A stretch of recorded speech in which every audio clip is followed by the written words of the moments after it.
tipo. El convento de los Mercedarios lo queman a 12 frailes, el convento de San Isidro, que era reciente, también lo queman, lo asaltan. El gobernador civil del momento era un liberal, Martínez San Martín, los dejó que los quemaran y al día siguiente les echaron la culpa de que había una epidemia de cólera en Madrid, les echaron la culpa a los frailes y solución, los echamos, los suprimimos y los desamortizamos, porque lo que querían era quedarse con los terrenos de los conventos, que eran muy buena ocasión para especular en Madrid. O sea que el primer anticlericalismo es liberal, de gente pudiente y burguesa de Madrid, que quema los conventos para poder privatizarlos, lo declaran bienes nacionales y lo privatizan y se construyen palacios o se quedan con los edificios, y en esa plaza de los Mercedarios, en ese convento, en el huerto, una parte es la actual, lo que era entonces la Plaza del Progreso, porque era progresista desamortizar y quemar curas, frailes, perdón, no quemaron más, después del 35 ya, y es verdad, el anticlericalismo, eso Julio lo sabe muy bien, no vuelve a haber violencia hasta la guerra civil, no en la República, la guerra civil. Y Franco le quitó el nombre del Progreso, porque y había una estatua Mendizábal, que fue el que desamortizó. Esa estatua se ha perdido en el Ayuntamiento de Madrid, alguien la trató de buscar en el almacén de la villa. En la actual Plaza Tirso de Molina. Y había Teatro Progreso, los más viejos de Madrid lo conocerán, yo también, Teatro Progreso, Almacenes Progreso, Plaza del Progreso, y todo era el Progreso. Pues Franco le cambió, puso un fraile mercedario, un meritorio, autor de obras de teatro, padre de Don Juan, Tirso de Molina, allí está la estatua, la de Mendizábal desapareció, luego le puso al Tierno Garbán una calle por ahí por Princesa, donde están los cines, y así se escribe la historia, los vencedores van cambiando y dejando el progreso como algo que no tiene sentido. Pero de ese anticlericalismo, significativamente, el clero, en la época de la Corte de Cádiz de la Revolución Liberal, el clero español es bastante proclive a la revolución liberal en general. Los frailes no, porque los desamortizan, pero los curas seculares no protestan por la secularización, ni los obispos. Lo que pasa es que hay una circunstancia excepcional en la historia de España para entender el reaccionarismo o la adscripción al bando más conservador, o carlista o sortista del clero español, que hay que tenerlo presente. En España, yo no sé, decía desde los reyes católicos, desde Felipe II, está el derecho de presentación a la Santa Sede. Entonces, Fernando VII, cuando vuelve después de estar la guerra contra Napoleón, y cuando vuelve en 1814, había 6 años de guerra, muchas sedes estaban vacantes, como más de un tercio, y empieza a nombrar obispos absolutistas exclusivamente, porque ya había obispos claramente absolutistas, pero claramente liberales. Las Cortes de Cádiz, que dan la primera constitución más radical, liberal casi del momento que hay en Europa, 89 diputados de 300 son curas, y curas, excepto el cardenal, el que luego llegó a Inguanzo y otro más, que no recuerdo el nombre, todos eran liberales radicales. El presidente de la Corte que declara la soberanía no está en el rey, sino en la nación, es Muñoz Torrero, el rector de la Universidad de Salamanca. Cura, que por cierto tiene en Madrid, el pobre, una calle muy chiquitilla, entre la calle Lavalleta y la calle Valverde. El personaje más importante de la Corte de Cádiz, el ideólogo del liberalismo radical, no democrático, porque eso es una palabra más fuerte para los historiadores, pero sí democratizante, que eso significa que lleva el embrión, es Muñoz Torrero, y era el rector de la Universidad de Salamanca, que formó a un montón de curas en esa, y había otro cura de Cádiz, el cura de Algeciras, que bueno, ese sí que era casi de Podemos. Y en Cádiz era el hervidero, el clero secular, era el motor del cambio ideológico, político y cultural de la Corte de Cádiz. Y Fernando VII, que no era tonto, que dijo, esta constitución es republicana, era monárquica, pero sabía que no mandaba nada con la constitución, tenía que firmar. Es la primera constitución donde el rey solo firma lo que le ponga el gobierno, como ahora. Y que se dio cuenta partir de ahora aquí no hay obispo que se nombre a Roma que no pase por mis manos. Y claro, desde el año 14 hasta el año 33 se puso las botas y renovó todo el episcopado, de tal forma que cuando se muere Fernando VII y llega Isabel II, le deja el reinado, lógico, su viuda, que era joven y con energía, defiende a su niña. Los obispos no están con su niña, están con don Carlos, son todos carlistas, todos. Y de hecho, la Santa Sede no reconoce a Isabel II hasta que se firma el concordato en 1851. Pero porque en la Santa Sede no se cumple el Papa, entonces, vamos, no me he preocupado. Pero el episcopado español sí que era absolutista, antiliberal, antirrevolución liberal, antidesamortizador, no había ya no quedaba ningún cura liberal. Y los seminarios pasan a estar controlados por los... Quiero decir con esto, la Iglesia, de ser, no voy a decir que sea el hervidero de la modernización, de la renovación, pero sí que la Sociedad Económica de Amigos del País de la Ilustración de finales del 18. Estoy dando la murga con el café con la historia, pero hablamos de historia.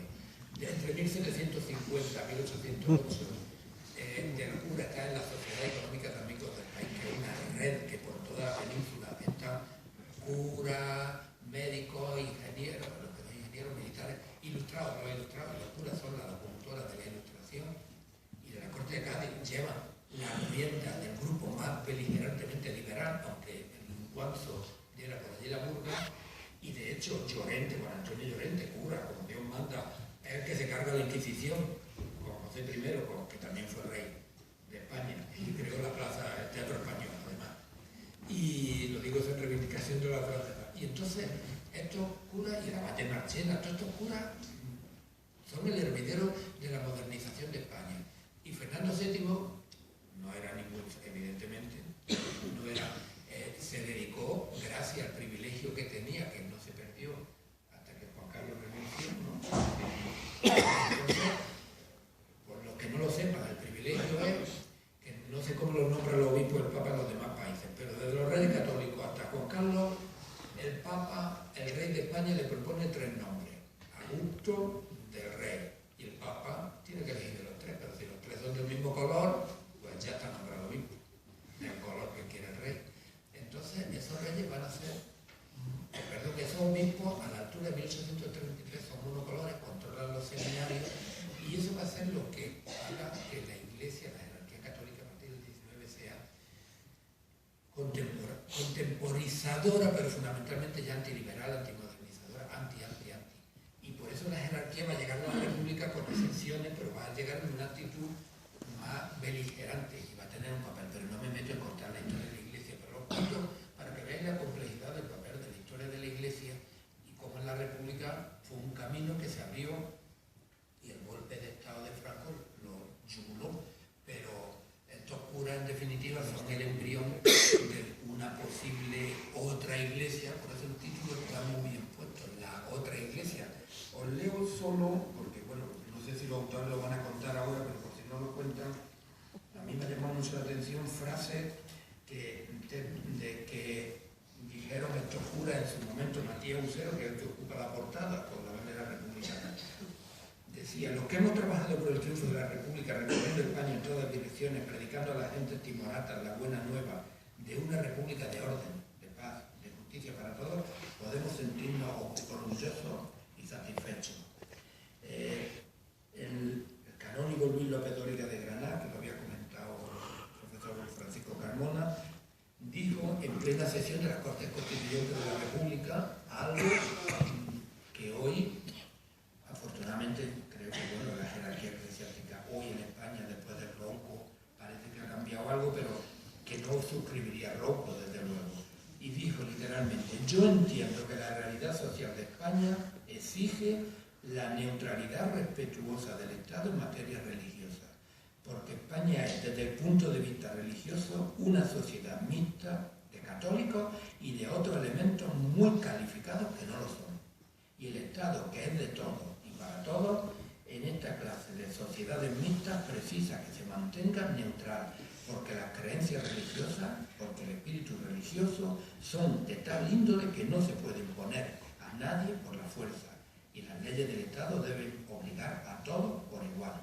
Eso lo dice López Dóriga en las sesiones de las Cortes Constituyentes, discutiendo la Constitución de la República del año 31. Francisco González, que lo mataron, que lo ha citado el cura de Mijas, también tiene frases similares. Otra que García Morales, otro que escribía en el Heraldo de Madrid, el periódico. Él mismo se definía: soy un obrero de la pluma, un luchador, un romántico que lleva en las venas, y esto, no la sangre azul, sino la roja, y que siente una simpatía enorme por la causa del pueblo. Bien, son testimonios, bueno, García Morales también, él decía que defendía un comunismo con Dios. Dios no ha oído, escribiría Matar, cuando ganó el triunfo popular, escribió: Dios nos ha oído, porque decía que odiaba a los ricos y a la derecha. Bueno, era más, pero lo digo esto para que veáis que esto era pues, los más decididos que hablaban, y que claro, evidentemente la historia está llena también de caminos truncados, que esto conviene tenerlos presentes, y los historiadores también vivimos sumergidos en la memoria en la que nos hemos educado. Y nuestra generación ha tenido que reencontrarse con lo que no nos enseñaron, y ahora que tenemos pluralidad y posibilidad de contar la complejidad del pasado, sí que tenemos la responsabilidad de enseñar la historia de otra forma y enseñar la pluralidad de memoria, la pluralidad de voces y de propuestas y de esperanzas y de expectativas que se han amasado en cada generación. Y luego han triunfado una y explicar por qué triunfan unas, más que añorar que podían haber triunfado, explicar por qué triunfaron unas y por qué perdieron otras, porque las derrotas también hay que explicarlas como historiadores, como la ciencia social, hay que explicar qué fenómenos ocurren, y más en esta sociedad que ahora ya el clericalismo y anticlericalismo afortunadamente no es un eje por el que nos movamos, no hay, porque es cierto que hasta los años 30 del siglo XX, desde las Cortes de Cádiz hasta los años 30, clericalismo y anticlericalismo, heredado de los liberales, se convierte en un eje explicativo de muchos momentos de la historia, como la Semana Trágica o bueno, en otras circunstancias. Y la Iglesia es un poder, existe el clericalismo y existe el anticlericalismo. Hoy ya esa situación es más si se seculariza, se defiende un laico, y hasta dónde llega el respeto, y debe de llegar el respeto, por supuesto, a todas las religiones y al papel del Estado y el multiculturalismo, que ya son otros debates, pero que no los voy a plantear. Por eso, no sé, la tarea de los presentadores a veces es complicada. Si contamos los libros, fastidiamos a los autores, porque entonces Luis, que ha venido de la librería Marcial Pons y tiene los libros puestos fuera, no le compráis los libros. Y el objetivo también es que se vendan, porque es necesario mantener la industria cultural, porque es cultura por industria, porque si no se vendieran, pues y no vamos a contar más detalles, pero no sé si los autores vayan a contar ahora más detalles de los curas, de todos los vericuetos de cada uno, del Régulo Martínez, de uno u otro, eso ya depende de ellos. Yo, por mi parte, finalizo felicitando sinceramente al equipo de historiadores que ha coordinado. Feliciano al final no ha podido venir, ¿no? Así está al fondo, ¿no? Lo veía así, es verdad.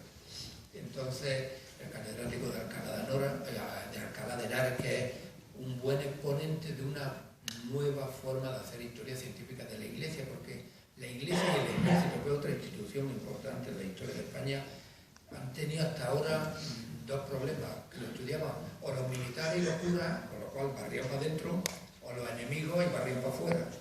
Entonces, Feliciano está, no iba a decir como la lleva el huevo en medio, sí, pero casi, está entre uno y otro, y es imparcial, objetivo, y busca la serenidad del rigor metodológico de lo que trata de construir científicamente.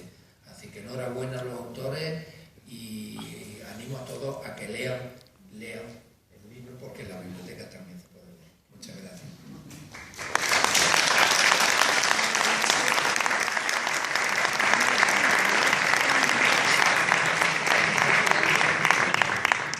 Muchas gracias tanto a Juan como a Francisco y a Marisa por sus sabias intervenciones. Ahora es el momento, si alguien tiene alguna pregunta, quiere aportar algún testimonio, algún sacerdote republicano, tiene el turno de palabra para preguntar lo que quiera. parece que no es. Bueno, un dato referente al libro, tenemos una gran noticia porque hace poco nos han informado de la editorial que la primera edición se ha agotado y ya quedan volúmenes residuales en alguna librería, pero que ya no queda, la primera edición se ha agotado. O sea que lo que quedan en la puerta son los últimos.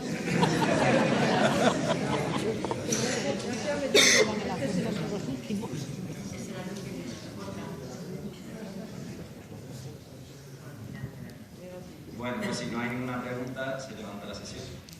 Muchas gracias a todos.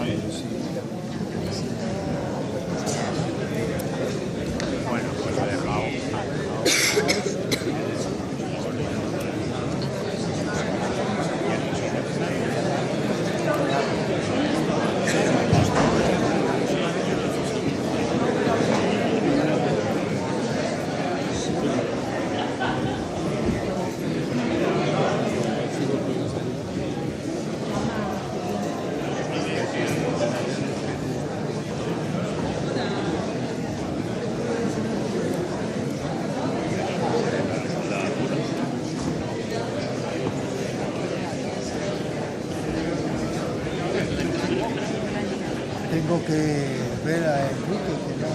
Vale, verás, verás.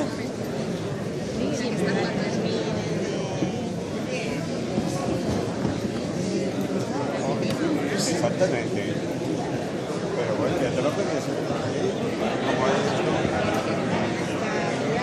A violar, ¿no?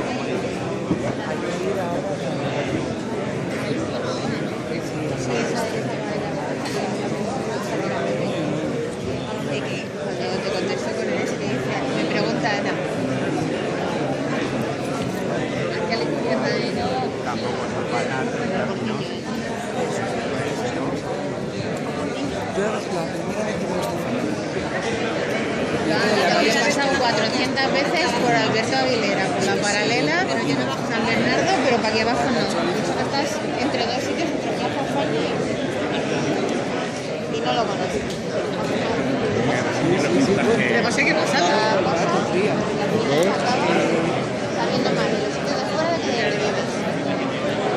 10 minutos, siguiente minutos.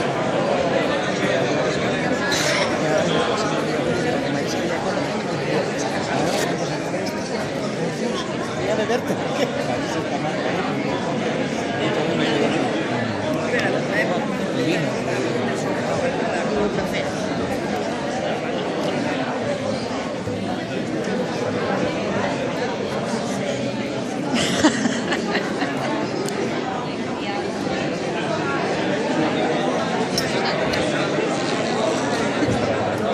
Ya te he sacado una antes.